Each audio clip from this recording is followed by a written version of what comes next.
So the next topic of discussion is basically succession planning. It is an exercise of the human resource department. So basically, it may be quite new in an organizational context, but it was quite prevalent in princely states.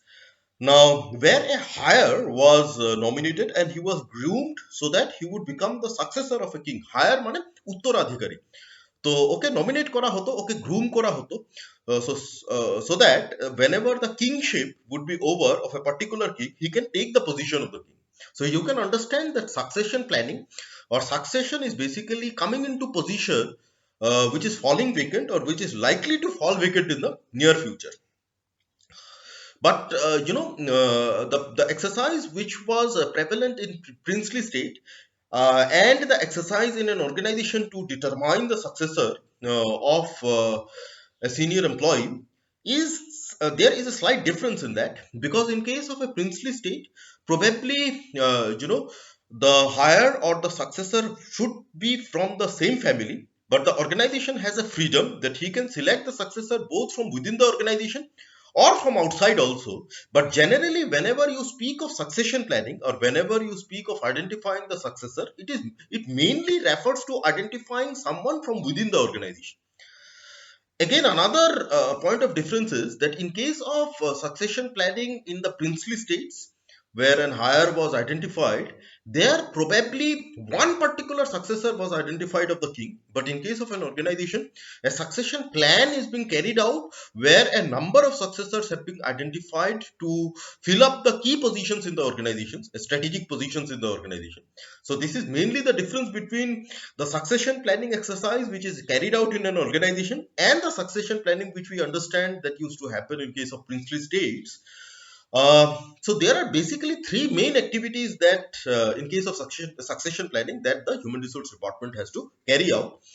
First of all, the activity that the human resource department has to carry out is to identify the positions for which the successors are needed. As I told you, that the organization has got the freedom to select the successors from within the organization as well as from outside the organization. But in determining the position, the organization exercises the succession planning only when it is related to a position at the top level or at the strategic level. Mainly, you can understand that at the strategic level or at the top level, you need separate grooming of the employees. So you need to identify the successor beforehand, and you need to groom him so that he can, he can be aware of the intricacies of his role that he needs to perform of a particular position from a particular and what is being accepted from a particular position. So mainly what happens that the CEO, that is the chief executive of the position of the CEO and position of strategic roles are being determined as the positions which will be replaced by a successor in the due course of time.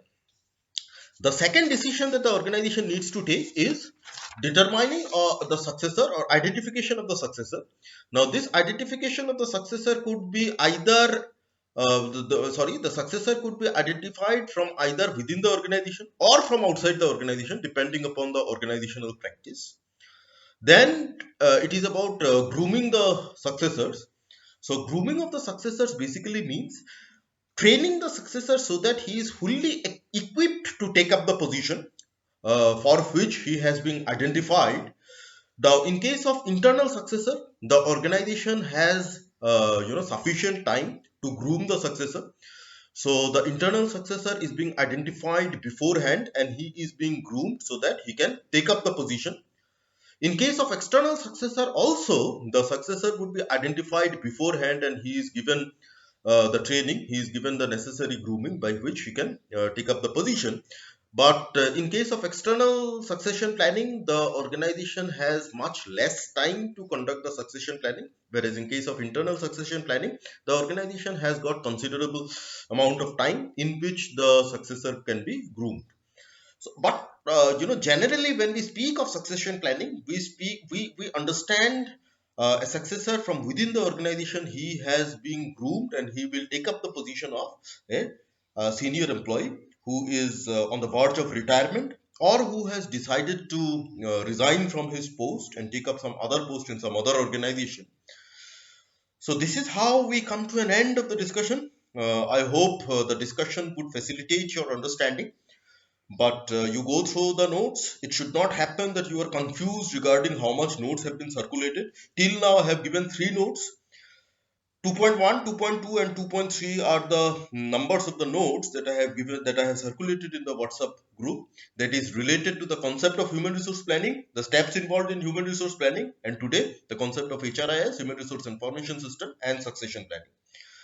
So before I end my discussion, I would express my expectation regarding the fact that before I come with the next part of my discussion, all of you are prepared with whatever notes I have circulated, and do not unnecessarily waste time in pondering about when your exams will be conducted. This is not in our hands. Do your bit, do your part. Your part is preparing the notes which is being circulated in your WhatsApp group, and listen to the discussion in the YouTube videos. Anyways, thank you very much. So have a good time. Goodbye.